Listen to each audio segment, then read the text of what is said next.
Hi, everybody. Welcome to Piercing the Veil. Well, good morning, good afternoon, good evening, wherever you're at. It's nice seeing everyone in chat. Well, yeah, Hey, this that happens rhymed. to be this happens to be evening here, I guess. So tonight we have Jesus Payan back with us. Actor and TV personality from Breaking Bad, and he's got his own group called Breaking Bigfoot, and we'll be discussing that and natural disasters and Sasquatch or Bigfoot, however, whatever term you want to use, even though there is a difference. We're happy that you guys are all here. Let's see who's all in here. We got the professor, we got Lulu, we got Denise. Welcome everybody. Henry, Gary, Gary's always in here. Thank you, Gary. Roger, Tim Mothman. Who did we miss? Gemini.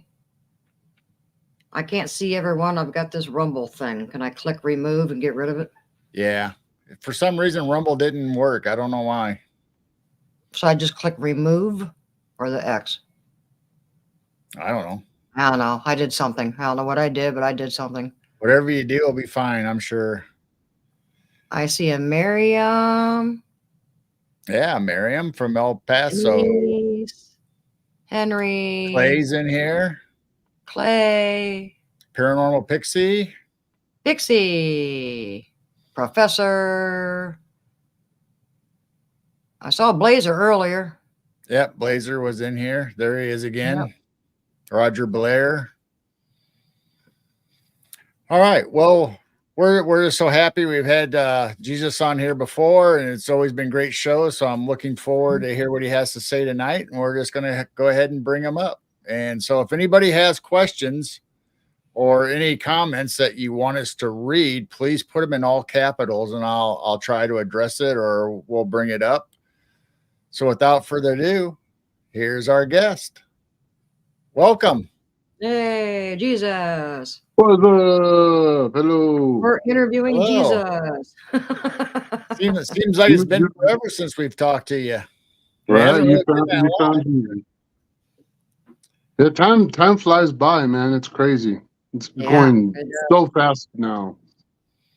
It's wild. It seems like.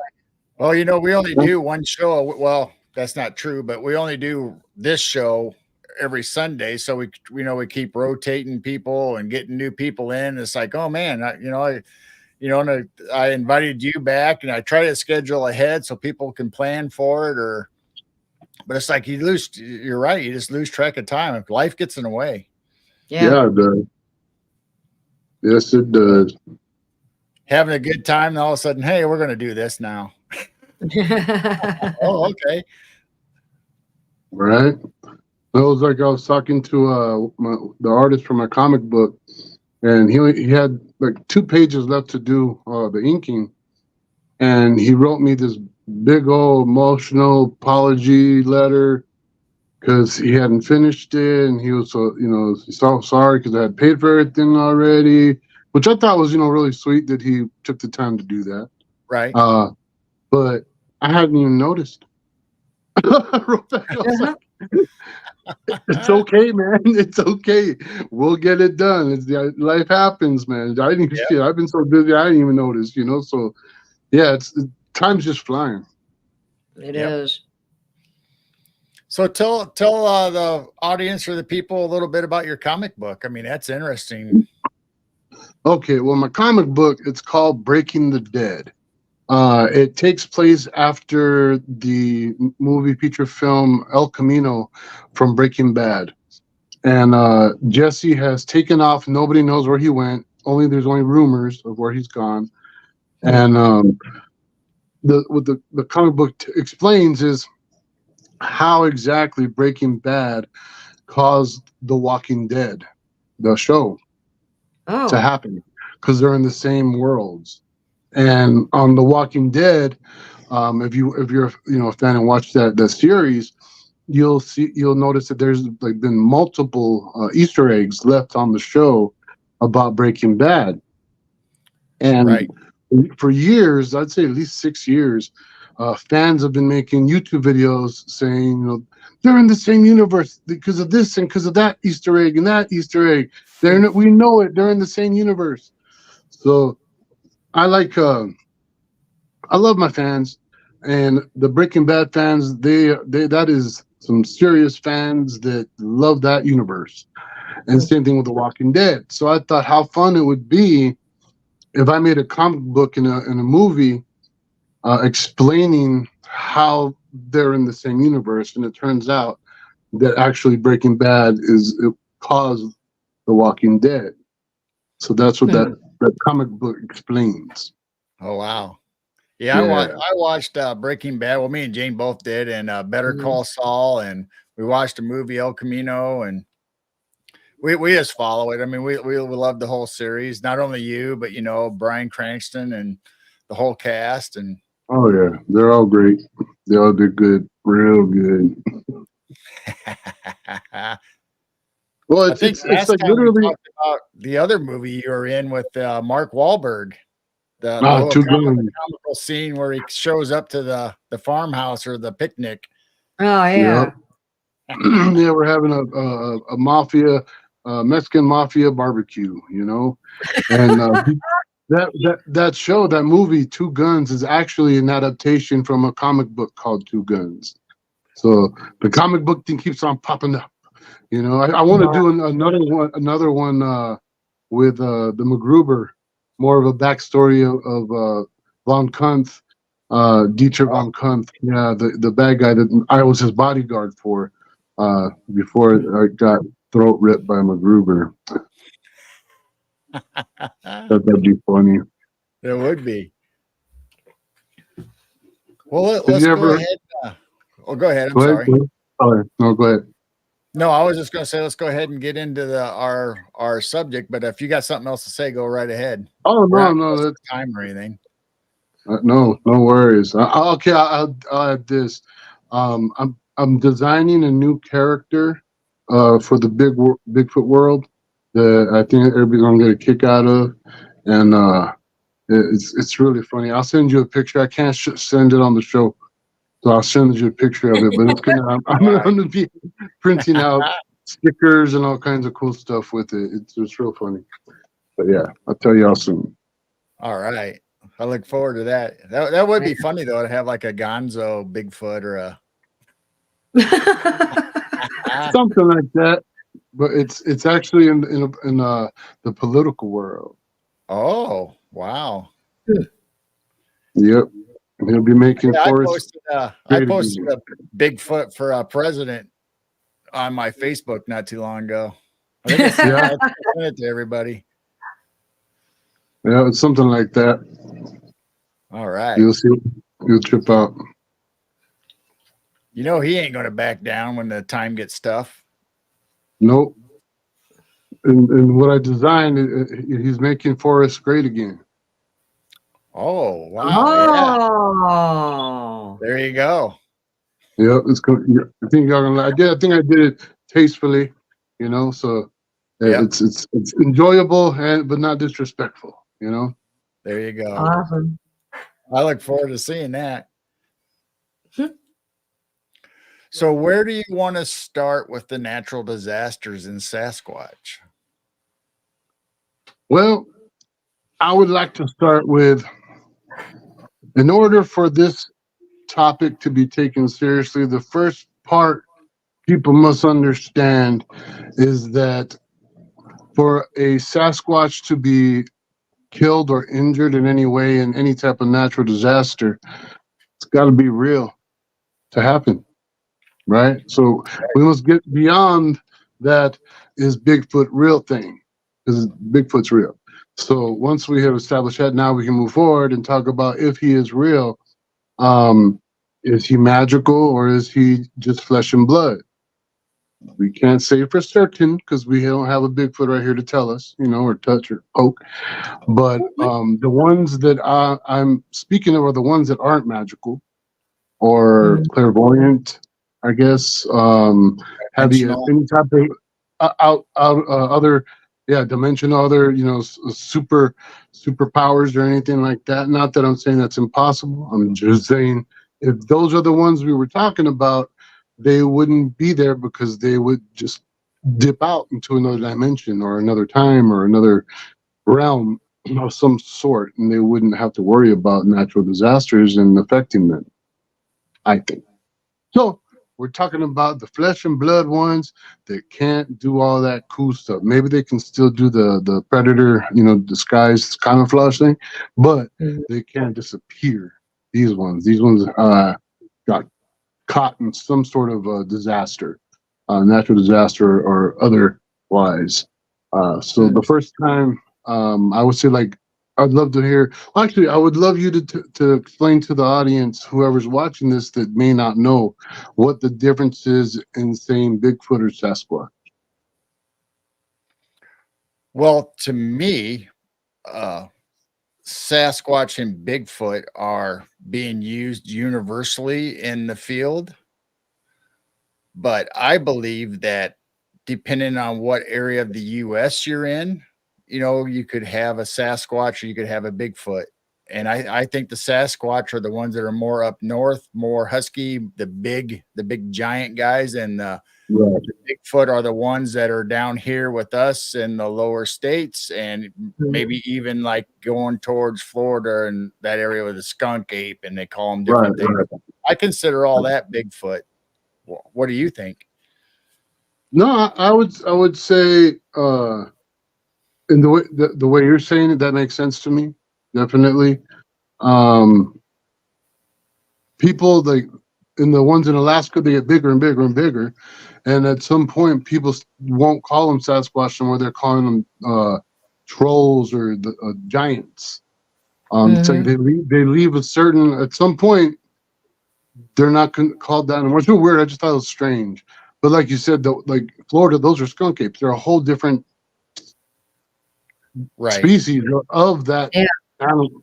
You know what I mean? Just the size differences are huge. Like here where I'm at, I'd say the biggest that I've quote unquote seen, because of my photos and everything, like that incident with my tent, I would say the 8-foot, 9-footers. But I've seen, I had that one picture of the humongous one out here in New Mexico that sounds outrageous, but is in the range of 20 to 25 feet tall. Right. It was sitting down, and the juniper trees that are 10 to 12 feet tall came up to its chest. It was sitting down, and they come up to his chest. So it's like, just how tall was that? I'm being really modest, saying 20 feet. And I know those trees, what kind of trees they were, and how big they grow, because the forest service let me know which ones they were and where the area was and all that. I didn't tell them there was a Bigfoot there, but I just was asking, what kind of trees are these? How large do they grow? And yeah, so it's. I think it has to do a lot with size and temperament as well. Makes a difference, I think too. Like when you think Bigfoot, you think Harry and the Hendersons, right? Yeah, nice big friendly dudes. And then if you go the farther north you go, the bigger and scarier they get. The farther east you go, hitting Texas and Oklahoma, they don't seem to be too friendly. And you go all the way to Florida, you got the Florida man version. Right. Yeah. You got Alaska that has the hairy man. I mean, so they're going anywhere from almost human, a little bigger than human size, and like the human characteristics, all the way up to, like you said, giants. And in Alaska and the Yukon and Canada and all over, I mean, that environment, you got to be tough, and you're going to be big because you got to take down some crazy stuff out there in the wilderness, and you got to be able to survive. So you're naturally going to be bigger, I would think. Yeah, if you're going to be the apex predator in that region, then you need to be a substantially larger animal than the largest apex predator we know of in those regions, which is very, very, very large bears. Well, and on a different subject, they say there's woolly mammoths that are wandering around in the unexplored parts of Alaska. I think so. I believe it. So you have to be big to survive with a woolly mammoth. Yeah. Like I had a cast donated to me right here. Here. Oh, wow. Oh, nice. Oh, nice. And it's Wow. 1982 Grays Harbor, Washington is where this was cast. Donated by the North American Bigfoot Center in Boring, Oregon. Like, to give you an example how big it is, okay? I wear size 15 shoes, all right? Mm. So that's not little. That's where my foot goes on this Oh, cast. wow. I wear size 15 shoes and extra wide too. You know, I have a really Wow. wide foot. Yeah. So I just thought it was really cool, you know? That's big. Wow. Right? So that was, didn't expect that in the mail. I was like, whoa, all right, nice. That's cool. Wow. Because I want to open up a Bigfoot museum, but with like a stage. So people, any Bigfoot, researchers want to come and give, lectures or whatever, and show. I want to show, like, have a little theater and show Bigfoot documentaries and all kinds of stuff. I think that'd be really cool. Not just the usual, have a blow up of the Patterson Gimlin, Patty and some prints around. I want it to be way, way, way more serious and have all the different, genome studies and everything in there. I got goals. That's That'd right. be cool. Yeah, that'd go right along with all the stuff that you do, your discoveries. Yeah. It'd be a good museum because honestly, if I could have the building I want here that I've been scouting, I could literally I would like to make a ancient, well, not ancient, well, yeah, ancient, the history of New Mexico, but the native history from way back where things shouldn't exist. And then you have the Bigfoot, and then have the last part UFO museum connected to it. Because right here where I'm at, that's where Close Encounters of the Third Kind had taken place in the 50s, the real one. That's what the movie was based on. And I've had a ton of UFO sightings, and I got them on video here, and have a video of a UFO coming from behind the mountain, going in front of it, going down, and then going inside the mountain. It took about 13 minutes to film that. Well, yeah, there's some wild stuff happening here, man. Some wild stuff. So That's why they call it the Wild Wild West. Mm-hmm. The state motto here is the land of enchantment. Oh, mm-hmm. Yeah. Yep. But I guess back to the disasters. The different things. Have you guys ever heard of any instances of Bigfoot bodies being found? We're not talking about, I want concrete evidence right now, you better know every information, but just any stories of any reports that you've heard of where bodies have been found, like from any type of disaster or of any sort. Have not heard any. Okay. Have you heard about the Mount St. Helens incident? Oh, yeah. Yeah, that's right. They were finding. Okay. Yes. So it'd be instances like that, where, like, in Mount St. Helens during that explosion, somebody reported came forth. It was supposedly a military personnel. Like I said, I can't prove none of this, but there's a whole lot of stuff that's happened to within this community that's happened that we can't prove, but we've experienced. So I ain't gonna throw out the baby with the bathwater. So this is the story. The story is that Mount St. Helens exploded, and in the aftermath, the military were tasked to gathering all the bodies of people, animals, and literally were gathering all of the dead animals, and they had to fly them out because all the carcasses, it would have caused some kind of epidemic of rotten flesh stuff, But in this melee of things that they're finding, of bodies of elk, deer, and bear, and chipmunks and squirrels and all those other animals, they started coming upon Sasquatch bodies burned. And they found one Sasquatch that was alive still, but it had really badly burned arm and leg, and was, like, was just hanging on. So they called a local veterinarian of some sort, had them fly out there to the area. They put an IV in him. They had lots of problems getting him on. They tried to put him on a backboard, the spinal backboard deals, but it was way too tiny for that big old thing. So they had to figure out a different way to get him on top of something.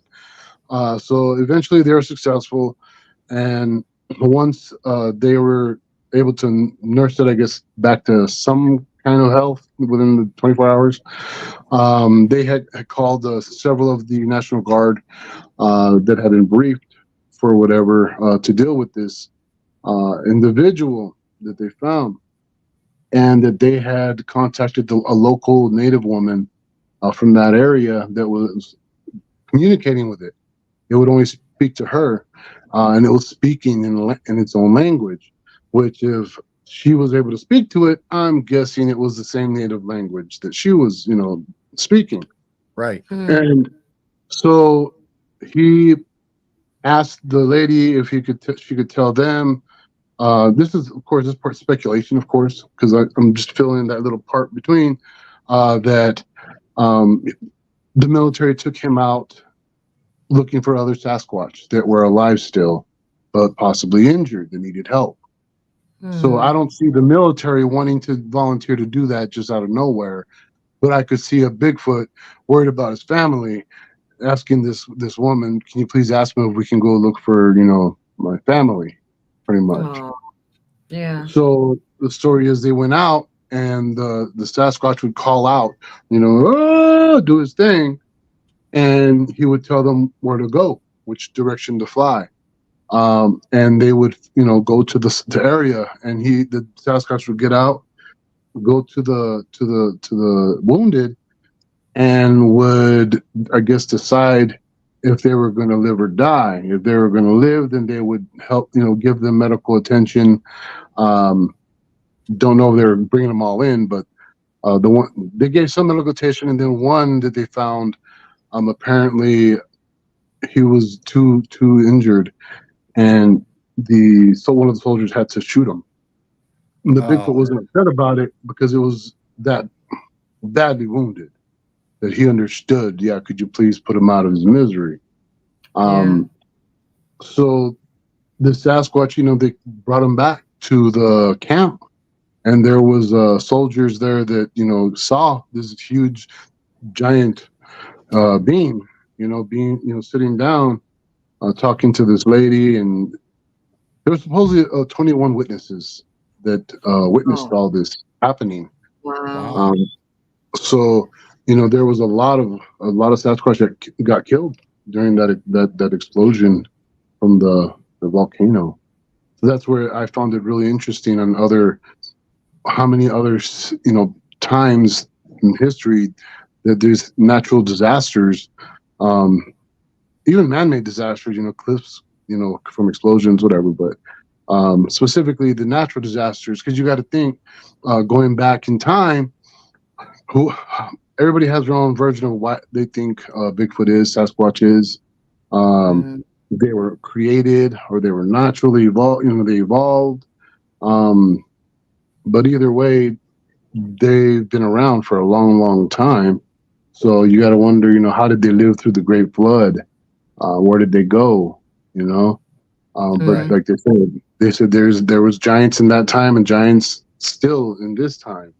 So in the Bible, it knows that giants survived, and that's another thing that kills me. I'll be watching the video, like I got number love for these guys, but the Megalithmania, that channel, and they deal with all the talking about giants. But yeah, they seem to really don't want to touch the Bigfoot thing too much. I've seen them barely touch that, but it's like we've got living giants right now. Why would you not put that 2 and 2 together, you know, but because there's so many skeletons have been found since the 1800s, and all the reports and all kinds of newspaper clippings of these giant skeletons being found in these mounds, and all these mounds match up, you know, with the sightings of Bigfoot sightings. They match up. The whole map of the United States perfectly match up to, you know, with these burials. You know, it's just like, was Sasquatch or Bigfoot on Noah's Ark? you never know, know. you never know. You never know. know. And then you get the people that argue that Bigfoot don't have double rows of teeth, right? And how do we know that? Right. When was the last time you said, "Hey, Bigfoot, Sasquatch, open your mouth, say "aw"? And the people that have seen Sasquatch go like this, like that, the people that have seen him do that, they're not here no more. I'll say that probably. The last thing they saw, you know, it's like, so, you know, I don't know. There's so much that gets twisted, cut out. Yeah, the people would just throw out all this other information and research that other people have done because they don't want to connect the two worlds. It's like that's against the rules or something. They can't. I don't know, cognitive dissonance or not, but I don't know. It's really strange. But I mean, I think you're right, because, you know, how do we know that those giant skeletons weren't, some of them were Bigfoot and some of them might have been just regular giants that we talk about, you know, biblically or whatever. But I mean, they were obviously described as being massive and hairy and burly. And so, I mean, it wouldn't be a far stretch to say, well, some of them might have been just a little bit more hairier than the normal giants. And I mean, how do we know? Well, like, I think that they're all their own versions. There's multiple versions, like you said, of different kinds.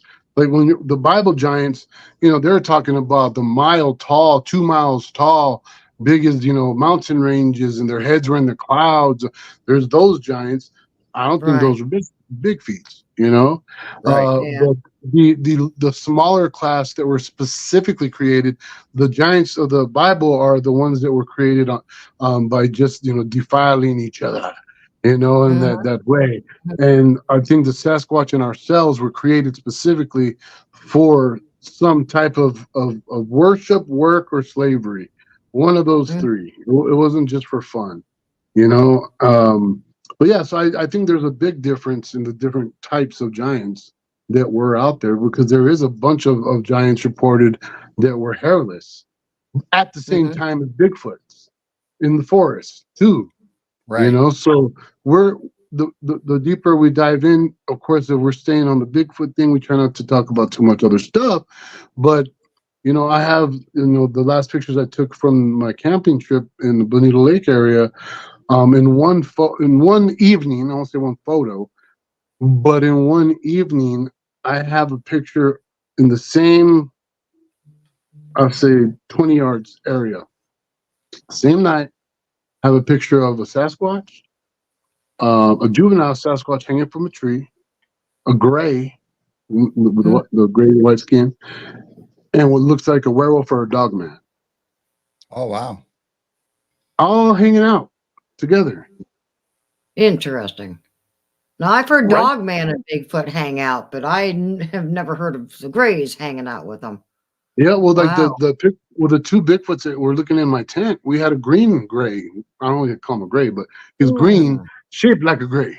You know, he had the green skin, but red eyes, the big almond-shaped red eyes. But this one in this picture that I'm looking at, it's pretty distinct. It looks like black eyes with gray skin, white skin. So, and then I did a lot of research in the UFO abduction phenomenon, and there had been reports of people that don't believe in Bigfoot, have nothing to do with Bigfoot. They'll go do their regression, be hypnotized and do regression for these memories that they've blocked out, and they'll describe being in UFOs with Greys and Sasquatches on board, and then it makes you to go back to George Lucas and him knowing certain things that not everybody known, and yeah, on these what's going on in the history of the story of Star Wars, but so we can't be like this Mm-hmm. We've got to look everywhere as much as we don't want to and don't want to accept certain things. You know, Well, So many it's different theories. You know, we we have also a heard they came from a planet that got destroyed. I mean, we don't really know where they actually came from or what. Yeah. we have a friend that distinguishes Bigfoot and Sasquatch, and I probably should have mentioned it when we were talking about it before, but he thinks that Sasquatch and the ETs are working together, and the Sasquatch are being controlled or eventually was brought here from the aliens, and Bigfoot is more of a flesh and blood, like the Native Mhm. Americans described, and it has always been here. And Sasquatch had the technology and the higher gifts and stuff. Hmm. well, funny you mentioned that kind of thing because I don't know if you remember on Patty on her right arm, I found a scar on her right upper arm, Hmm. and it looked like a branding. And on the one that my Sasquatch that I took a picture of here in Bailey Canyon, Cloudcroft, New Mexico, has the same exact scar on the upper right arm, like a branding, same shape and everything. Wow. And yeah, right. And you got to ask yourself, you know, is it a branding? If it's a branding, who did it? If it's self-inflicted, do Sasquatch or Bigfoot know metallurgy to be doing brandings? Now, if it is self-inflicted and it's not a branding, then it means that they would have to self-mutilate with a sharp stone or something and cut themselves and cause it and rub in dirt to cause the keloid scarring for it to be raised and ribboned. Okay. Wow. The reason why I don't think it's that is because one, Patty is from Bluff Creek, California, right? Hmm. Yep. Mine is from New Mexico, and there's about 50 years in between. If you know the tribes and how tribes work with different tribes, they all have their own territories and they don't share the symbol, their same symbol.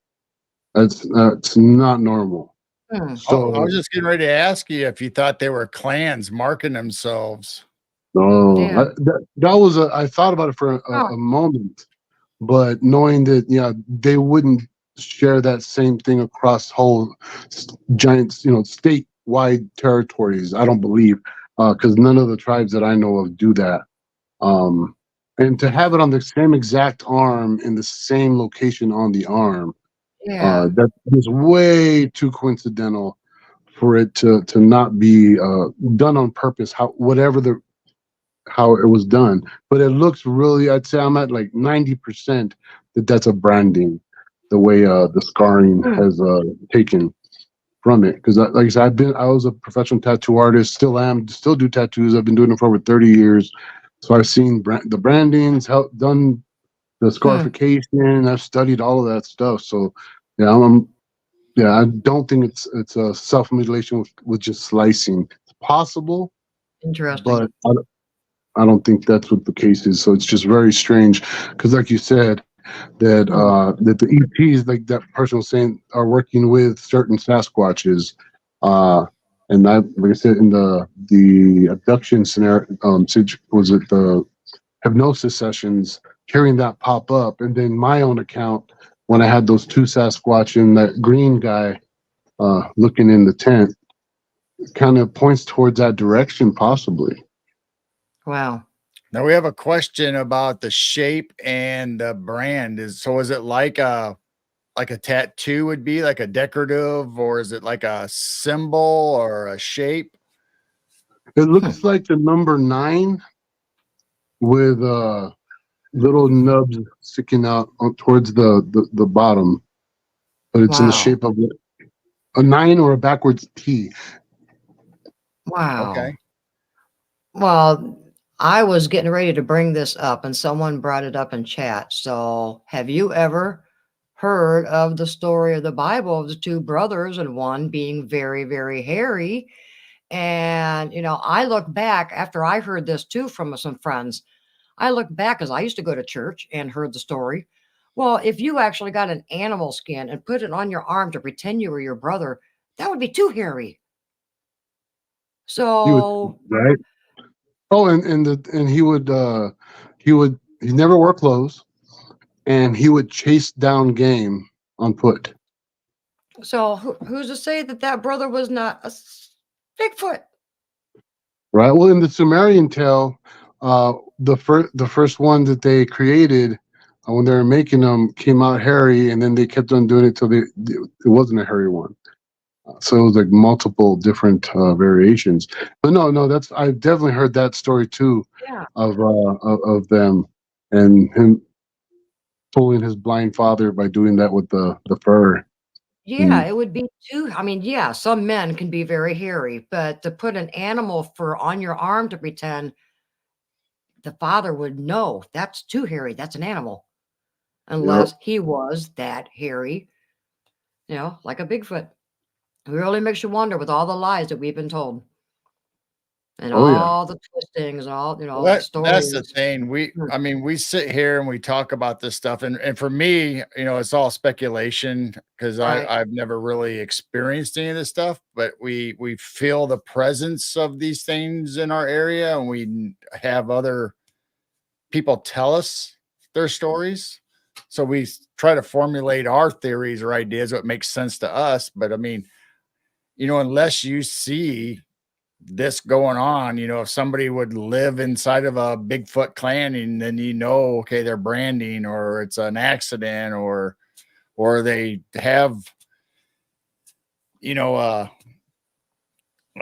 communities of dogmen and Bigfoot living together, or UFO aliens and Bigfoot travel together in certain instances. I mean, we think that's happening, but I have never seen it with my own eyes, but I don't think it's far-fetched to say that.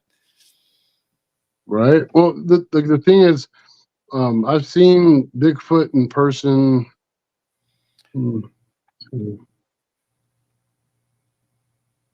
4 times when I knew it was there. I've seen it 4 different times. The other times, the pictures I have are from I knew it was somewhere, and I took pictures, and not till I got home did I see where it was hiding. Just like you said, I haven't seen them doing brandings. I've seen Bigfoots wearing necklaces, looks like medicine men types, situations. I've seen some with what looks like electronic devices camouflaged with them, but they have it. But yeah, I can't say whether that's branding or not. It's really hard to figure that out, because you would think that if they're being treated like cattle by man brands cattle, I can't see a alien or higher being marking them like that. I would think some type of tracker device inside implanted. Yeah. Because how many that's abductions that we've heard the stories of where they've had implants or Right. exactly. all of a sudden they have scars that they never had before, but branding is different. Yeah, it's a whole different thing. That's, like I said, that's more of a primitive human thing to do.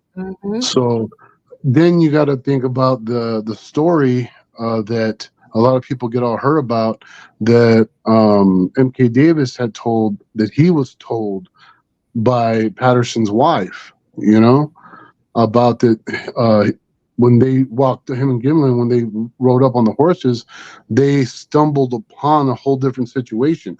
They were out looking for Sasquatch, but that was it. They're making their documentary. That they stumbled upon Patty evading, not them, but there was a hunt going on for the Sasquatch by a whole different group of individuals. And it was like a situation of like rich big game hunters, you know what I mean? Right. Type of situation. And if that's the case, and like I'm trying to put it all together, I showed MK the scarring, and I have enhancements of Patty's face where she has surgical bandaging, It looks like on her face, and I showed it to a Yes. doctor and everything, and so she's been injured and repaired and sent out again. Okay, so to me, when I hear the story, the game hunter situation, they walked in on the hunt. Patty's been injured in the face, repaired, and sent back out. She has a branding on her arm. It sounds like somebody with a lot of money has some Sasquatches and is possibly breeding them and releasing them. Mm. Wow. I don't know. It's just Maybe the aliens were, maybe she was part of their project, and they fixed her up after she got injured or hurt by somebody and released her again. Mm. Wow. You I don't know? know. There's so many possibilities. Like I said, unless we're there or know. Yep. Right. Because for all we know, it could be, McDonald's and Burger King using Sasquatches to fight. We don't know. But anything's possible, unfortunately. And yeah, there's always a but it could be this or but it could be that. But I I'm wonder hoping if like in the Native American, if elders or medicine man had special brand, I'm gonna say brandings, but marks, or whether it's badges or whatever. Maybe the Sasquatch and Bigfoot community have that too. Maybe those are elders, or maybe somebody that has special powers or something for the community or their clan. it's very possible. Very possible. Usually with the North American and South American tribes, you'll see more scarring of the chest and the back from hanging themselves by hooks. And when you go over to Africa, South Africa, and those the northern regions in Africa, you'll find the more of the facial, arm, almost full body scarring, and that way, and they rub dirt into the cuts to make it bulbous. So it's very possible, but they usually, every tribe has its own style. That's not. It could be just like there's Ford and Chevy. It could be the same vehicle, but completely different, designs. Yeah. So I don't know. It's all speculation, man, and all we can do is hope and throw out many ideas as possible. Because one day, if you throw enough darts out, you'll hit the bullseye eventually. Right. And Mothman's asking about a cemetery, La Luz, and I don't know if that's Sasquatch related or something else. I live like about 3 minutes from the La Luz Cemetery. So is that paranormal or something It's special haunted. at that cemetery, or? Well, I know it's haunted. If that's what they're asking. Yeah, I mean, I didn't have no reference. He just asked a question and I popped it up, so I'm not sure. That's cool. It works out. I live in La Luz. Yes, but this place is haunted. Sasquatch is about 20 minutes east of me. That's where I go do my hunts. Well, some of them, but yeah, no, the Sasquatch travel up and down here from here down to White Sands Missile Range, back and forth. That's about a 40 to 50 mile run one way. Yeah. I brought up elders and of Native Americans and stuff, and kind of referenced that to Bigfoot. If there is elders, do you think they have meetings? And if they do have meetings, where do they meet? What central location, or where would they meet? Well, like what you're describing would be like the gathering of nations. Right. For each tribe, there's a group usually of the elders. It's not a lot of people. It's usually like 6 to 12. I'm guessing with Sasquatch, there's probably even less. And for each tribe, there's only one chief. So I think that they're at the level of where they don't have the gathering of nations anymore. At one time, I'm guessing they did, but now it's done through traveling. They have a specific Sasquatch that will travel, running hundreds of miles to share any information or messages. Just like we have the Tarahumara Indians right here, right like in Juarez by El Paso, Texas. Right by Juarez, this group of natives, they would do that. They still do today. Unfortunately, the cartel are using them to transport, drugs across the border, because these people, they can run 200 to 300 miles in a day, nonstop. And they'll reach their destination, take a drink, turn around, and run back. So Wow.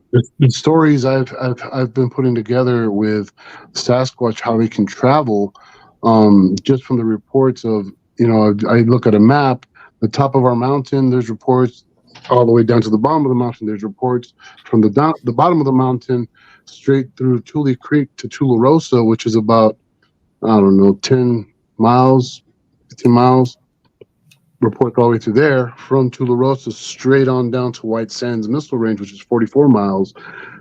White Sands Missile Range has the same reports. If you turn left and travel south, right, all the way down the mountain range for 100 miles, then you hit El Paso and the Juarez border, where during that 100 miles, there's reports of Sasquatch all the way to Mexico, going into those mines. Right there in Mexico, where they have stories of this evil witch that'll eat you. She's a giant, hair-covered monster. And so they're able to travel hundreds of miles too. No, I don't think it's a problem for them at all. So the whole idea of them migrating, I don't think they're migrating. I think they're just literally traveling back and forth at will, depending on what they need. Yeah. Right. I mean, just like other animals that we know about, like foxes, I mean, they have a huge territory. They travel long distances, and they make that route, daily or however long it takes them. So I'm assuming that the Bigfoot or Sasquatch would do the same thing. If they have the ability to travel, like you said, 200 miles and it's nothing to them, why wouldn't they do that all the time? Yep. Yep. And so I've heard two instances of well, more than two instances, but specific ones where a Sasquatch outran the Navajo Rangers. They were on their horses, and it dropped down on all fours and outran them and the horses. Same thing with the military out here when they're doing their military rounds on the missile range. They're in their Humvees, and they say that the Sasquatch run next to them like it's nothing. They have their pedal all the way down, and they're on all fours when they're running that fast. When they get when they're going that fast, they apparently have to be on all fours. Yeah. Wow. Like a cheetah. Wow. A big cheetah. Yeah, because from what I can tell, I've seen them running. Well, it was really jogging on all fours because I'm really slow compared to them. Yeah, he was on all fours, and it was just like grabbing dirt, pulling it forward, grabbing that type of motion. Right. Yeah. Wow. It was pretty scary because I hadn't ever been around the Sasquatch before at the time, and I thought it was going to eat me. It was scary as hell. But that was the one time that I ever had one pissed at me that I know of. Wow. I don't think I've ever heard a report of them being on all fours running like that, but that makes sense. I mean, I've heard of knuckle crawling. Yeah, I've heard of them crawling around, knuckle crawling, but I've never heard of them actually running on all fours. That's what the cool thing about their structure is. We have longer legs than our arms. They have longer arms than their legs. So when they lean forward down, it makes the perfect arch for that motion to be able to run like that. Oh wow. So it's pretty wild. And I think that there's dogmen and werewolves out there, but I think a lot of times that Sasquatch are confused as werewolves and dogmen because they do howl at the moon. They can run on all fours. They're covered in hair, and some of them mess with their hair and make pointy. It looks like pointy ears, but I think that there's been confusion, but I think there is still dogmen and werewolves out there too. Yeah. Right. Yeah. Yeah, I mean, most times, misidentification has to happen a lot because, like, if I walk up and I see a dog man or werewolf or whatever, it's like I'm probably not going to sit there and go over every single detail of how they look, what their hair is. I'm going to be figuring out how am I going to get out of this and how am I going to Right? survive. Yep. See, I was on a Navajo reservation, and but we tell each other. I lived on the res for over a year, and those locals get to talking and telling stories, of what they've seen. And there was one instance where a grandma saw through her field. She had watermelons and whatnot, and the Sasquatch always would go on her field and steal stuff.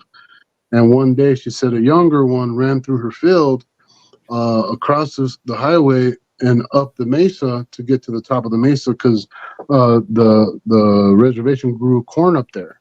So they would run up there and try to steal corn. Well, this one got up halfway up the cliff, and a whole big chunk of the cliff broke off, and it fell down and landed on the Sasquatch. So they had to clear that irrigation that it was blocking, and they got the body and they picked it up and took it. And then on the same res, there's another time where they had a bad fire along the river on their forest, the San Juan River, and the helicopter came, lowered down, picked up a big, giant, charred body of a humanoid. Can't say what it was, but everybody got to watch it go lifting this giant body out. And then there was the other time where supposedly a Bigfoot got hit by a truck, and they called the ambulance because they thought it was a person that they hit. And when the ambulance showed up, they realized it wasn't a person, and it was dead. And the powers that be came, they got the body and left again. So that's just on one reservation.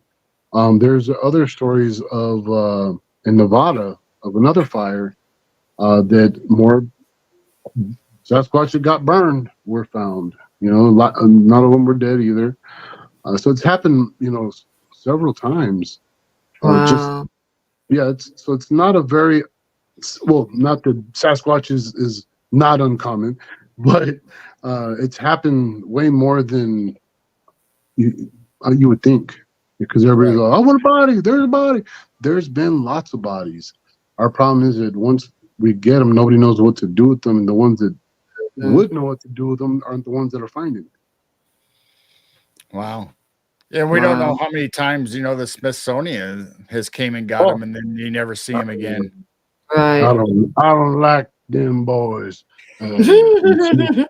Smithsonian, man, they make me angry. All the stuff that they've hidden from us. That's not right. Yeah. I mean, the military or whoever comes in and takes the bodies, they tell you they're going to examine them and do all this stuff and release data, but they never do. And they end up being in the Smithsonian. They send out people. I mean, I don't know. Who knows? Maybe it's Men in Black come and get them. I don't know that either. Well, it's just like being that bully that goes up to somebody and goes, "Hey, let me see $1. I'm going to show you a trick." And they pull out the dollar, give it to them, and then they just put it in their pocket. And they're like, "Hey, where's my $1? I don't know what you're talking about. What dollar? What dollar?" Yeah. And we're the big dummies keep on doing it. Keep on. Oh, here's another one. It's like, oh, you're killing me. Yeah, I mean, you reach out, and you want help, or you don't know, like you said, you don't know what to do with it. I mean, most people wouldn't know what to do with it. So you call somebody thinking they're going to come help or explain it or whatever. And then no, they make it disappear. Yep. It's annoying. Just like all our history. Yeah, all of our history. Oh, everything's been flipped, flat, upside down, and reversed, and it's bad, man. It was just like the head of the CIA said, 40, 50 years ago, 60 years ago, somewhere around there, that once America and the rest of the world believe the complete opposite of the truth, their job is not done. Right. Yeah. Mhm. Right. Yep. Oh, It's that's it's always okay. misleading, misdirection Yep. Yep. all the time. We're supposed to believe them. And if you don't, you're stupid. When we don't, we get put in jail or fined, or canceled. Mhm. Ugh. It's Well, a that's just the mess, man. thing. I mean, that's been going on forever. That's how we got conspiracy theorists. They try to make you sound like a nut job or a crazy person, so nobody will believe you. And the majority of society doesn't. Except, and I think that's slowly changing. The more people are seeing experiences of UFO or cryptids or paranormal, I think those starting to reach the mainstream now a little more than we ever have. Well, you remember where the word conspiracy came from, right?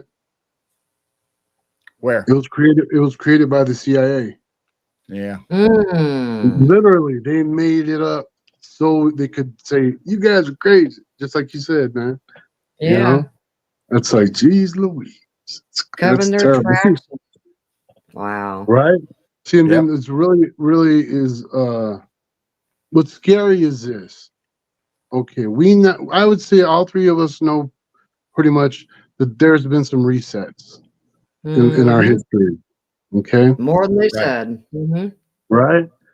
And what the scary part is, every time the reset happens, seems to be every time that we get smart enough to know what's happening, Yeah. and then they Wow. reset it. And then they erase our memories again, and they're okay. We get another 300, 400 years of them not knowing. And when they start figuring it out, Yep. start fresh, back to horses and buggies. It almost makes me wonder sometimes if like in the Men in Black movie where they have the little flashy pens, I'm almost wondering if they have that technology when people start reporting stuff that they don't want you to know about. Mhm. That's where they get the idea for those flashy things from the actual reports from Mhm. the Men in Black. Right. And and other UFO abductions with missing time, because the only way they'll just have missing, that's what the missing time is. They won't know what have happened between 6 p.m. and 12 p.m. All they know is they were here, in one place, and then all of a sudden, instantaneously, they thought they were now in a whole nother state, or you know what I mean, and they couldn't Yeah. explain the in between time, so they had to go to the get hypnosis for the missing time. So that in that missing time, they'll have a lot of instances where the aliens, or whatever you want to call them, will show them a stick, and it would flash, and it would wipe their memory of that happening. So yeah, Wow. there's a lot of truth in what they're showing us. Mhm. Mocking us with, you know. But Yep. we're finding out all kinds of weird crap, man. Every new every new eclipse that happens, stuff just gets even weirder and stranger, and See, we're able to. that's the weird part. I think that with the eclipse and people talking about the alien invasion, or we have a master race that actually populated the earth, what if there is watchers out there that are starting to let this stuff out more to us more consciously as we're raising our vibrations, we're getting more data brought in. I mean, just like Jessica, the cryptid huntress, is a remote viewer. She gets data sent to her all the time. And there's a lot of Mhm. people that are starting to get more and more stuff, and we're starting to go, oh, yeah, I wonder Mhm. going on. So no matter what the government does, I think maybe there is an outside source like feeding this stuff to bring everybody Oh yeah. into the Well, and you got to remember, like, I'd say for me, it was after 2012 happened. Okay, is when, not that day, not exactly 2012 right. the year, but in that time, a lot of stuff changed, and a lot of people's vibrations changed. Not everybody's, and I think that it has to be, even though it seems like time's flying by, that Hmm. it has to be slowly disseminated to us and to those people that aren't ready for that. you know, for all this stuff to be seen. Like I've been seeing all this stuff for a long time, many, many, many years, but it's like other people are starting to catch up now and starting to Mhm. see the things that I always saw that I couldn't tell everybody, only specific people. And it's really cool because I did tell people since I was very little young man, when things would happen, just not a lot of people. I told specific ones. And now I can go back to them and be like, remember? Right? That wasn't Right. crazy, Right. huh? You Hmm. know? But yeah, I think it's something is happening. Our wavelengths have changed as in for perception, and we're able to see way more that we weren't able to see before. Mhm. And a lot of it does freak out a lot of people, that cognitive dissonance that messes with a lot of people's head because they've had a specific reality for their whole lives. And when they start seeing things that challenges that, a lot of people get pissed off and get angry. Yeah. And it's real dangerous. So I can imagine whoever, if this is a uh, something that is happening on purpose by whoever higher entities wanting it to happen, I think that, or even the powers that be, we don't know.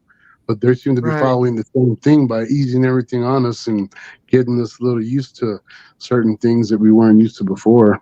You know, it's really scary stuff. Yeah, I Unfortunately, mean, we called this show "Piercing the Veil," but anymore, I'm just wondering if it really is a veil anymore. If there is, it's Wow. translucent.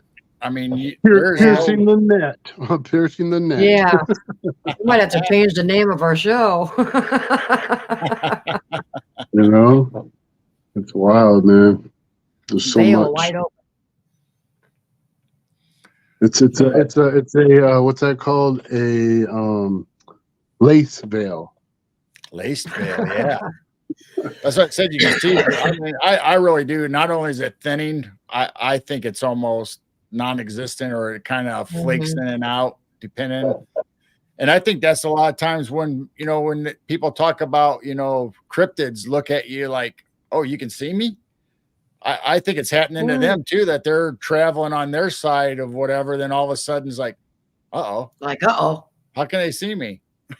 Yeah. Yeah. Well, I'm behind the when veil. do you remember that story about the guys in Vietnam that were trying on the new night vision goggles, but instead of the green technology that they Yeah, that used, it cyanide. was red. It was red Mm. Yeah. instead by the specific type of dye, right? Yep. And they were able to see the other realm, and it scared the living crap out of them. And but for whatever reason, they couldn't. Both realms couldn't affect each other as it was happening, though. And the ones on the other side could see them and were attacking them, but they couldn't do anything. So they just changed it to green because I'm guessing the powers that be realized that they couldn't affect each other in facing the different realms, but that enabled them to see. So it's now I think the same thing's happening, and that's one scary part. Like before, this was on the regular happening. Um, Ghosts, they would follow you if they noticed you can see them, they'd follow you because they want the attention. They're like, hey, look over here, look over here. Right. Maybe. So the same thing. I think that happens a lot with all these other creatures that we're experiencing now, and I think a lot of them get a kick out of it. And yeah, that's why they follow people around.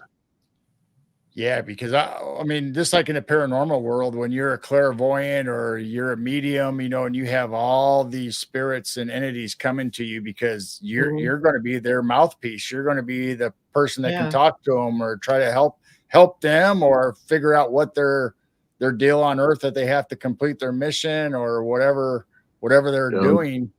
And you're the only one that's paying attention to them. So you're like this big bright beacon to them, and they're Mhm. coming towards you. So I imagine the cryptid world, the UFO world, they all have these certain people that are tuned into them, and they know it.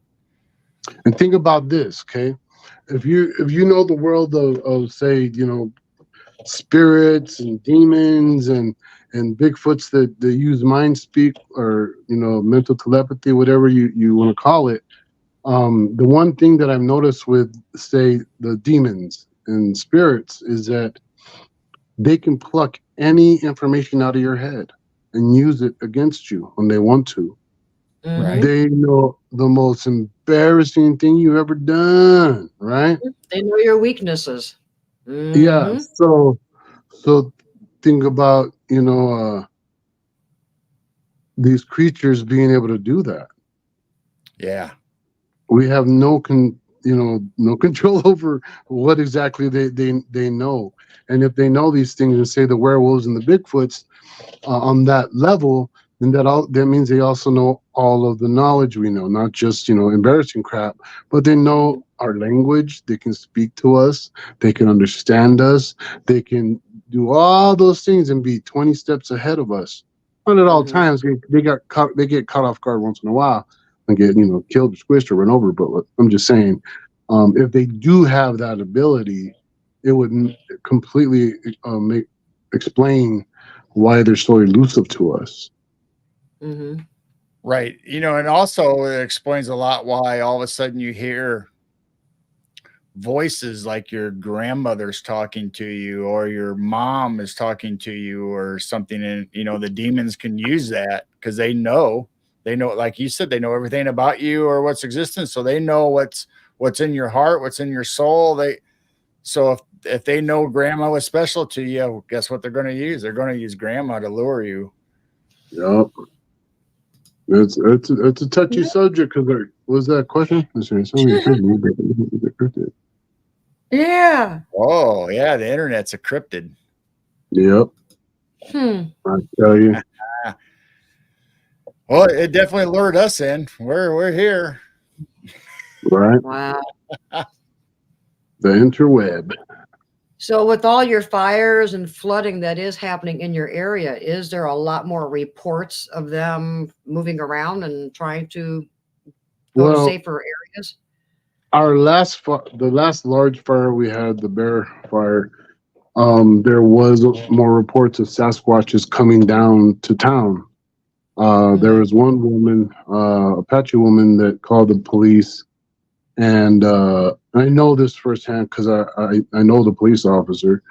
Um, she was called down to the next door to Walgreens, and when the police showed up, she was just standing in the street. She wouldn't move, and until the police let her get in the back of the police car because she had just seen two Sasquatch digging through the two dumpsters behind the Walgreens, and they stood up, looked at her, and then walked off into the forest. Hmm. So they were popping up way more, after the fires. Another thing that was reported by one of the helicopter pilots that was, watching where the fire was going. He saw out of a area of the forest into an opening grove, elk, deer, all kinds of animals all running out, and there was Sasquatch running with them Oh, all together wow. on the way out. So even the Sasquatch were hauling butt out of there. So right now, Oh, I think it's too soon to know if there's any reports. Just because they're letting people back into town, but they keep on having to kick everybody out because now all the flash floods and the fire's still on fire. There's still fire there. Wow. Uh, wow. I thought it was really dumb of the mayor to tell everybody to come back when it was still on fire and flash floods everywhere. You know what I mean? I was like, huh? Everybody was like, oh, you're such a great mayor. You let us do what we want. It's like, Hmm. Uh, okay. That's scary, man. Poor people. They're already going through enough. Shouldn't put them in more danger because there's a lot of knuckleheads out there that think that they got big enough trucks to get through it, and you just see it floating down. right. Wow. Yeah, if it It's affects sad.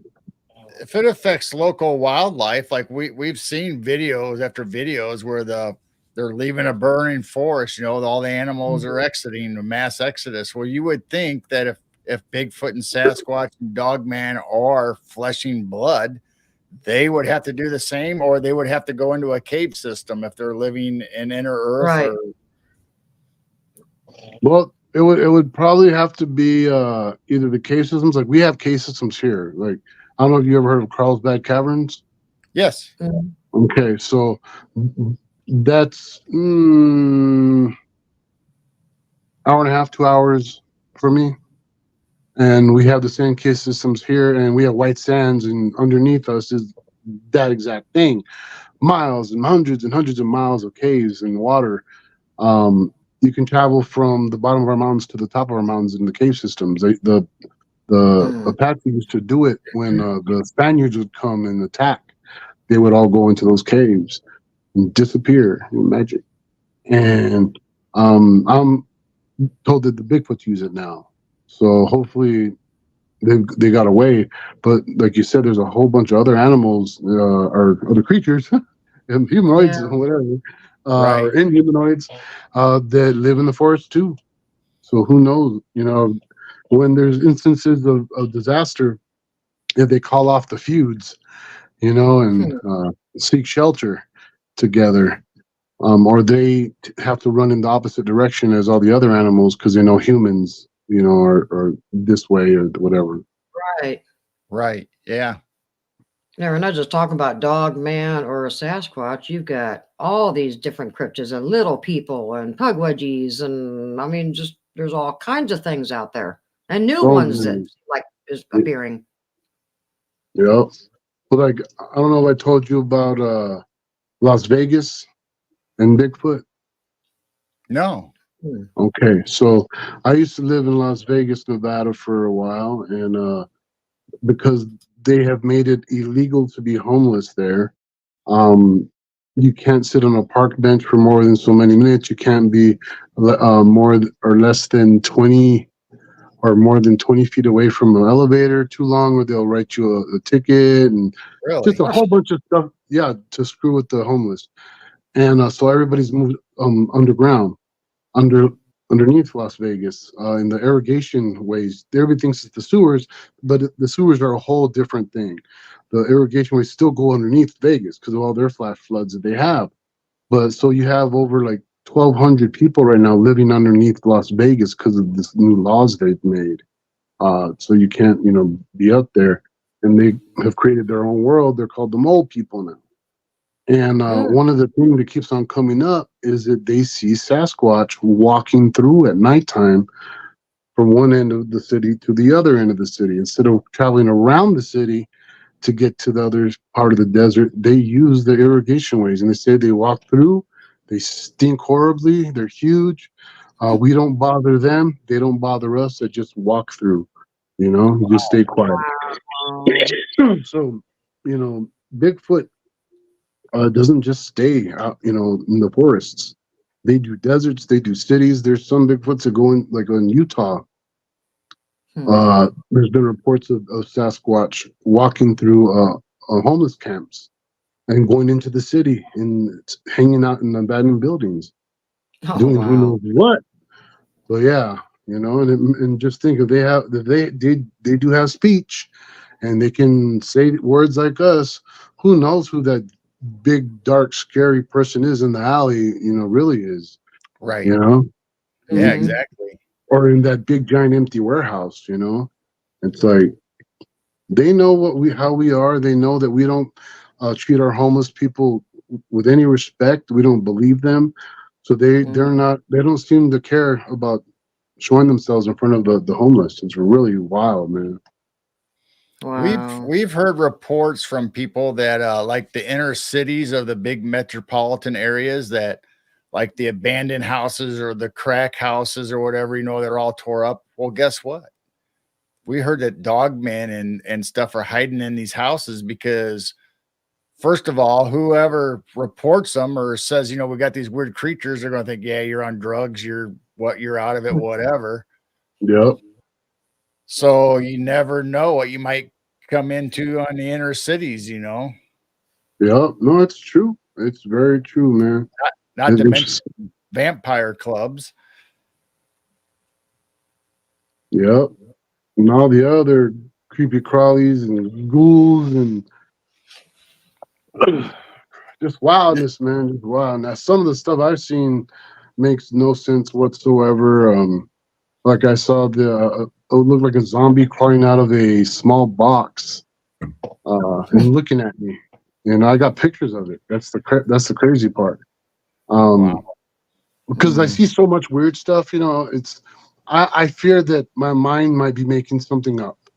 So anytime I see anything weird or strange, I pull up my phone right away. I don't care what it is. I just go, oh, that's weird. Put it up. And I turn on my camera. And if it's in the camera, I'm Right. all right. You know what I'm saying? I'm all right. And it's real. And now okay, that's what that is. Okay, now I can, now I got to figure out what to do, you know? But yeah, and I'll take the picture. I kept on walking, came back, took a second picture, and the box lid was closed this time, you know? And yeah, it's so much strange stuff that yeah, it's going on. It's hard to categorize everything. That's really the hardest part to get over is yourself. When you know, did I see what I see? You start doubting yourself and you don't want to sound crazy. Just like you talked about being younger, you don't really want to share it with anybody because you're gonna get marked as the crazy person or the weirdo. And so you gotta get it, you gotta get out of your own head and say, no, I really experienced this. This was reality. Yep. I tell people, you know, well, because I got asked that a lot when I was doing more films and TV in that times. And I was talking about Bigfoot, which is not normal for anybody in Hollywood to do that, you know, openly, unless you're considered a cuckoo bird. And they would say, Jesus, aren't you worried about talking about, you know, Bigfoot and UFOs and stuff with it like hurting your career, you know? And I tell them, no, I don't care, really. Society looks down on me unless they know who I am. I don't care no more. I used to care a little bit about what people thought of me because, you know, I was in the public eye and everything. But yeah, once I realized that nobody cared at all about me whatsoever, no one was there to help me or my wife when we needed help. That granted me the I don't give a crap anymore what people think. You know? Right. It opened the doorway so I could be honest and really do some very, you know, serious research. And I try not to hold back anything, you know, when I'm talking about all this stuff and what I've experienced. It's more of they just got to ask the right question. You know what I'm saying? Not trying to just vomit out, you know, all this stuff, you know, that's going on. Yeah. All right. You know, I really like that. They had that celebrity show for paranormal and weird happenings. There was a lot of actresses and actors that told their stories that were bizarre. Yeah. Well, you remember that the TV show Sons of Anarchy? Yeah. Okay, so Toby, you remember who Toby was, right? Yeah. He was the brother with the beard. His wife, the girlfriend, was named Kristen Renton. Me and her were going to do a TV show about Bigfoot, and this was like 7 years ago. We were supposed to do a show, and then that didn't work out. And then a year after that, me and Megan Fox were supposed to do a show together where we traveled around the world, you know, trying to, you know, solve mysteries of the strange, you know. Right. And she ended up getting offered more money to do a Victoria's Secret tour or something like that. So that show didn't happen. But yeah, as the years have gone, slowly but surely more celebrities are open to talking about experiences, and because a lot of them they're in the positions they are because of the weird, because of coincidences, you know, and who, I mean, you got Jack who they're related to. I mean, look at Jack Osborne. He's making it big now, doing the weird stuff, and even actors like Rob Lowe. I mean, they had him and his sons on a show. Going out Jack Osborne and Ozzy were down here, right here in Alamogordo, where we're at. And Ozzy's one of our Chamber of Commerce. He's on our Chamber of Commerce now. Ozzy Osbourne, yeah, isn't that wild? Oh, wow. Cool. Yep, that's cool. So it's kind of weird, you know. On one hand, you know, people talking about you get a stigmata about being crazy, but then yet the same field and same people are saying, okay, well, but it's okay for these people to have their own show and talk about the same stuff you want to talk about. Right. Yep. So that's why I said I stopped caring. I'm just spilling the beans, That's because right. we don't know. I want to leave some sort of legacy, maybe weird or whatever. I do want to be remembered.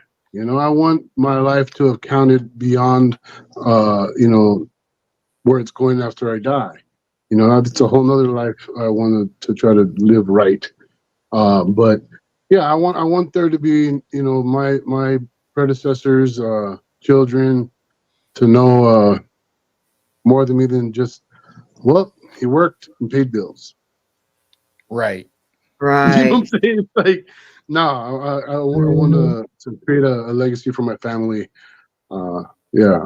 So Yeah. I'm putting it all out there. I'm putting it all out Just there. like you said, I hope you get a museum going, and and so that'll be a part of your legacy. Have all the artifacts and stuff that's being found, just like the civilization that we talked about. I think was it last time or the time before you were Yep. on. We're talking about your discoveries there, and Yep. Mhm. Yep. So all of that stuff, I want to go into the record banks, and yeah, I want to, like I said, I want to inspire. I want to inspire whoever's left after I go, if there's anything left. Yeah, I would like to be able to inspire some future children's to do great things that came from not much. right. Yep, that's awesome. Well, I think this is a good spot to end on, and if if if anything ever comes about with your comic book and movie, you'll have to come back and let us know about that, or any other discoveries you come up with that are awesome. I mean, they're all awesome. All your stories, I love them. I appreciate that. I have fun every time I come on. So I will keep you guys posted. And thank you for having me. And thank you, everybody out there watching. Always click the like button and subscribe button. And you guys have a great, great evening. I appreciate you.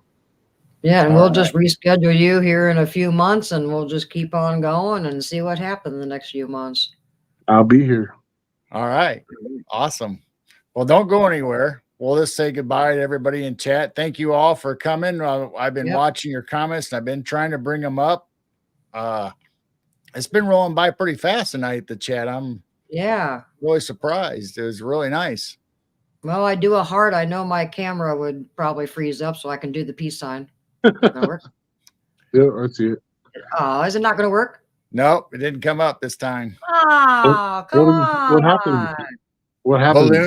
Balloons usually come up for Balloons her. come up. If I do Oh, the heart, it usually freezes the camera. Hey, There's the hey, hearts. hey, my camera didn't freeze. It worked. weird. How's it do that?